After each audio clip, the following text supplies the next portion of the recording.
Hey there, this is Douglas Robinson, and I have another quick video on a new product or a new feature we're going to be rolling out. So, if you've worked with maps pretty extensively, and especially if you have a designer ID for your Sharewell system, like for instance for DefEdit software, we have a designer key that identifies us as the developer of a map. Well, if you work with maps and you produce a map that has that designer key on it, and then you would apply it to a system, and then later, either you revise that map, or if you create a new map and include a business object that came or that was modified in any other map that was built on a system with that key, a map creation history element gets added to the business object. And not just business object. I think there's also stuff like it goes to forms and other areas. We can actually look through here because I've got a file from a map blueprint that I was working with that has these keys on it. So let's see, this is also a form def. Anyways, it gets added to various different definitions within Sharewell. Namely, this becomes an issue with business objects. Basically, when you go to produce a second or subsequent map, when you go and try and export it to a map file or mapz file if it's compressed, basically, if any of the business objects have this map creation history element on them with an ID, you will get an error saying this map has invalid history information, and it doesn't allow you to publish that map. And most of us would just go through and we would just, sorry, I'm getting a random error from Screencast-O-Matic. Most of us, to work around that, we would just open the definition editor, go to the business object def, and remove this map history element. Although in version 9.7, that definition editor is going away. That's not going to be there anymore. And so essentially, I have a map that I've built that I've sent to a couple of colleagues of mine that will allow you to modify it directly in SQL. But if you're not in SQL, that doesn't really help you. And so right now, what I'm working on is I'm adding this to my browser administrator client actually, a feature where you can just have an application strip out these keys from a map blueprint file. And so I'm working on testing that out right now. And essentially what I have so far works. So if we open up our browser client admin page, generally, there's a page where you would sign in. On the home page, once you get signed in, we've been working on a couple of different features like team management and a couple of others. There will be a link, and if you need to remove the history from a map file, you can go through and select your map file, select load map, and it will actually return back to you a modified version of that map file. So if you notice, when I go to select this map, it's 438 kilobytes, right? When I go to get that map returned to me, it's 425 kilobytes. And so the question is like, what's changed? Has this actually removed those points? Is anything else affected by it? And so if we look at this, I actually have the old on the left and the new version of the map on the right. And so if we go over to any of these points where we have differences, we'll actually see that the points that are different in this map are actually the map history elements. So they've been stripped from the map file themselves. Now this was actually pretty simple to code, so I'm thinking this will end up being a free utility at some point, just because it is, for me, it's not something I've run into very often, but when I have run into it, it's been kind of a pain. And so here we have a map creation history list with a key and some other values.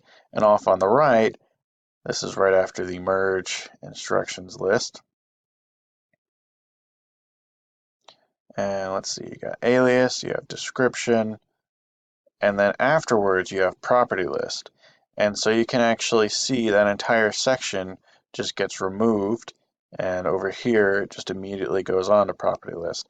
So that's it. Each of those areas where you had a map history element key in there is just stripped out. The rest looks exactly the same. You can see here, here's one, and then down here, here's another that's been stripped out that no longer exists on the right. And so as we go through this, you just have various elements where the map creation history list is just gone. And so if we were to open this map blueprint, we would then be able to export it without a problem. And so this addresses this problem a little bit more neatly than even having to go through the definition editor, because at the point that you're ready to export, you have a saved blueprint for your map, and you would just pop it open here and select, hey, I need to load this map. I'll make this screen a little bit more user-friendly, and it then returns it back to you without the history on it.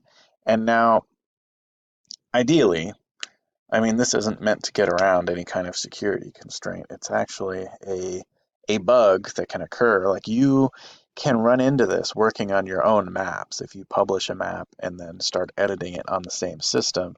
And so just, you know, disclaimer there, like, this isn't really meant to get around. Well, there's not really any security around maps anyway, so I might just edit that out. But yeah, so basically, if you're running into this bug, if you're trying to, the goal here is if you have multiple systems, Sharewell now recommends that you use maps to move between systems. And if you try to use a map to move a change that affects a business object from, let's say, one of your dev or your sandbox environments up to test or prod, you might run into this issue about having invalid history information and not know what that's for. And if you had reached out to a lot of people about this, you might eventually get back, oh, we'll pop open the definition editor, and then you can remove this key.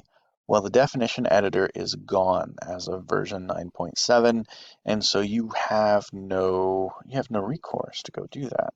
And so if you're on a hosted system, you really don't have anything you can do. You have to open up the text file for the map itself and then go and remove this. And I think most of us don't really want to be working in text files. The difference between this text file and a definition editor is the definition editor actually handles formatting and escaping these little brackets to these GT and LT elements. And so it will be nicer to just have an application that will go and do that for us. And the coding behind this is actually quite simple. So if we open up the VB section, all this really executes is, for those of you concerned about safety, is if it contains map creation history, while it contains, this is a loop, it will strip out, it will reset the contents of that file to the text before the beginning element and the text after the ending element. And it will just keep doing that because that only happens for one element at a time until there are no more map creation history list elements on the object. And then at the end of that, we should be able to open that resulting blueprint that we download without a problem, thus resolving this potential bug and allowing us to move forward. Look at that. And so we have items in here from multiple previous maps of ours that now no longer have the contents or the creation history on them. And so we should be able to define some map properties here. We'll say test, test, and then we'll test here. And then we'll put that over here.